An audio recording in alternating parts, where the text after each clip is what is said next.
Bom dia. Vamos para mais um devocional com Deus à luz da palavra. Abra sua Bíblia aí. Eu peço licença para entrar na tua casa, no seu lar mais uma vez, para meditarmos na palavra de Deus. Amém? Vamos elevar a Deus uma oração neste momento? Senhor Deus e Pai, eis-me aqui, Senhor. A palavra é tua, a mensagem é tua, Senhor. Deus, vem manifestar a tua glória, a tua presença, Pai. Senhor, e aonde essa mensagem chegar, que haja vida em abundância, aonde existia morte, que haja vida. Aonde existia enfermidade, que haja cura. Aonde existia contenda e tribulação, que haja paz do teu espírito, que excede todo entendimento. Aonde havia pessoas enfermas, que haja cura. Aonde havia pessoas aprisionadas em vícios, que sejam libertas. Deus Todo-Poderoso, Tu és o único Deus que deve ser adorado. Eu te louvamos e te agradecemos por mais um dia de vida que o Senhor nos concede, pelo sol que raia lá fora e que mostra a Tua glória, porque Tu, Senhor, criaste os luminares solares. Graças te damos, Senhor, por tudo que Tu és e por tudo que o Senhor tem feito em nossas vidas. Amém? E ontem nós estávamos meditando em João 3, né? Ali é onde Jesus instrui Nicodemos acerca do novo nascimento. Então, onde Jesus fala, né, a Nicodemos. Nicodemos, ele vem até Jesus. Ele vem até Jesus e ele fala: eu creio que Tu és, né, o Cristo, Filho do Deus vivo.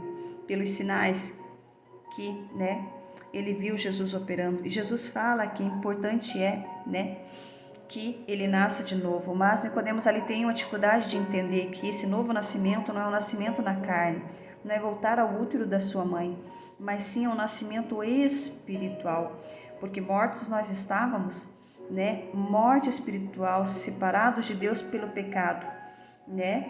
E Jesus ele veio e ele fala que importante é nascer de novo da água e do Espírito, da água que é o nascimento, né? É o batismo nas águas, onde a velha criatura pecadora que nasceu em pecado fica nas águas e nasce uma nova criatura, né? E esse nascimento é o nascimento espiritual. Amém? Nós meditamos até o versículo 13 e vamos estar dando continuidade. Então, lá no 13 diz: ora, ninguém subiu ao céu senão o que desceu do céu, o Filho do homem que está no céu. Aqui Jesus está falando do Filho do homem, ele mesmo, porque Jesus, né, Filho de Deus, mas também Filho do homem, nascido de um ventre de uma mulher. Amém? E ali no 14 diz: e como Moisés levantou a serpente no deserto, assim importa que o Filho do homem seja levantado. Jesus está falando aqui dele mesmo, como Filho do homem, para que todo aquele que nele crê não pereça, mas tenha a vida eterna. Amém, glória a Deus. Porque Deus amou o mundo de tal maneira que deu o seu Filho unigênito, para que todo aquele que nele crê não pereça, mas tenha a vida eterna. Então aqui Jesus está falando, né, da vida eterna, a qual só Ele, como Filho do homem, pode nos trazer, né, para que todo aquele que nele crê não pereça, mas tenha a vida eterna. Então aqui Jesus está se referindo a Ele, né, a importância do homem crer para ter essa vida eterna, né? E aqui falando que, né, Deus o enviou como Filho unigênito. Porque Deus enviou o seu Filho ao mundo não para que condenasse o mundo, mas para que o mundo fosse salvo por ele. Quem crê nele não é condenado, mas quem não crer já está condenado. Porquanto não crê no nome do unigênito Filho de Deus. E a condenação é esta, que a luz veio ao mundo e os homens amaram mais as trevas do que a luz, porque as suas obras eram más. Porque todo aquele que faz o mal aborrece a luz e não vem para a luz, para que as suas obras não sejam reprovadas. Mas quem pratica a verdade vem para a luz, a fim de que suas obras sejam manifestas, porque são feitas em Deus. Então aqui Jesus tendo um diálogo com Nicodemos, ele diz, né, que quem crer nele, quem crer no Filho do Homem, né, será salvo, né, e não há condenação. Mas aquele que não crer já está condenado. Amém? E ele fala aqui que qual é esta condenação? É que a luz veio ao mundo e os homens amaram mais as trevas do que a luz, porque as suas obras eram más. Aqui então fala do homem pecador, do homem iníquo, que ama mais o mundo, né? Que ama mais o pecado do que a Deus. Amém? Então aqui, né, Jesus lá em João 3,3, como eu já falei no último devocional, Jesus diz assim: na verdade, te digo que aquele que não nascer de novo não pode ver o reino de Deus. Então aqui Jesus deixa bem claro que se nós não nascermos novamente da água e do Espírito, nós não podemos ver o reino de Deus. Por quê? Porque o homem pecador não tem essa luz, né? Porque a luz, ela está em Jesus. Então ali diz que a luz veio ao mundo, né? Mas ali que os homens amaram mais as trevas do que a luz. Então a luz de Jesus vem para todo homem, para todo pecador. Mas muitos, né, vão amar mais as trevas do que a luz, né? E Jesus, ele trata de uma das doutrinas fundamentais da fé cristã, que é o que? A regeneração do homem, né? Ou o nascimento espiritual. E sem o novo nascimento, ninguém pode ver o reino de Deus. Então, necessário é verdadeiramente o novo nascimento, né? Para receber a vida eterna e a salvação mediante a Jesus Cristo, né? Então, a regeneração é a nova criação e transformação da pessoa. Então, é uma pessoa nova, uma nova criatura, né? Regenerada. Amém? Então, essa pessoa é uma nova criatura transformada, né? E essa transformação é efetuada por Deus e pelo Espírito Santo, né? Por esta operação, a vida eterna da parte do próprio Deus é outorgada ao crente, e este se torna um filho de Deus. Amém? Então, quando nascemos da água e do Espírito, quando cremos em Jesus Cristo, somos batizados, nascemos como nova criatura, né? Nascidos da água e do Espírito.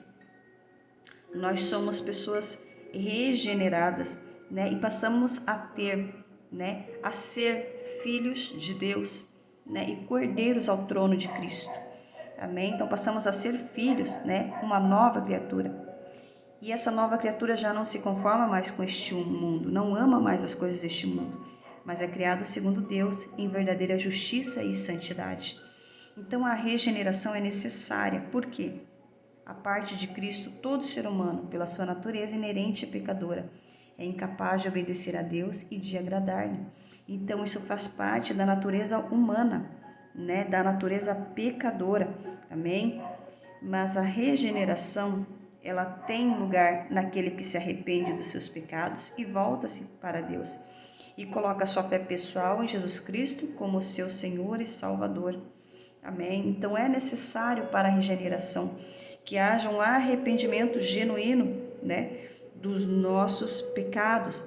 Nós, como seres humanos, pecadores, somos incapazes de obedecer às leis de Deus e à palavra do Senhor, mas como regenerados, né, aonde o Espírito Santo de Deus passa a habitar em nós, é Ele quem nos ensina, é Ele quem nos transforma a cada dia segundo a tua palavra e a sua verdade.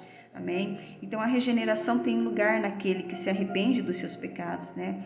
A regeneração, ela envolve a mudança da velha vida, né, do velho homem, da velha vida de pecado, em uma nova vida de obediência a Jesus Cristo, né? Aquele que realmente nasce de novo está liberto da escravidão do pecado e passa a ter desejo e disposição espiritual de obedecer a Deus e de seguir a direção do Espírito Santo.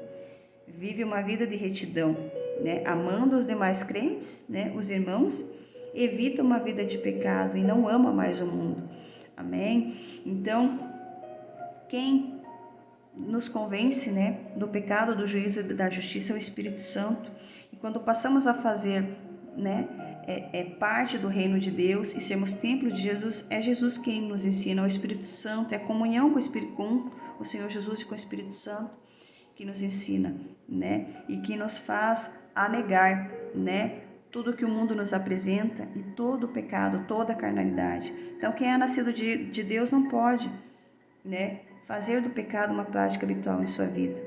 Não é possível permanecer nascido de novo sem o desejo sincero e esforço vitorioso de agradar a Deus e de evitar o mal, né? Mediante uma comunhão profunda com Cristo e a dependência do Espírito Santo.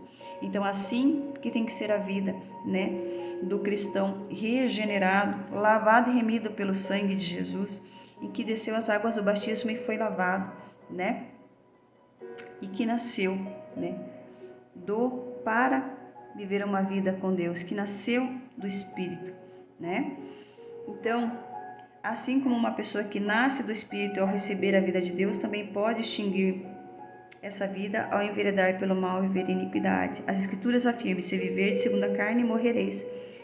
Amém? Então, nós temos que viver para Deus. Então, o novo nascimento, ele não pode ser equiparado ao nascimento físico, né?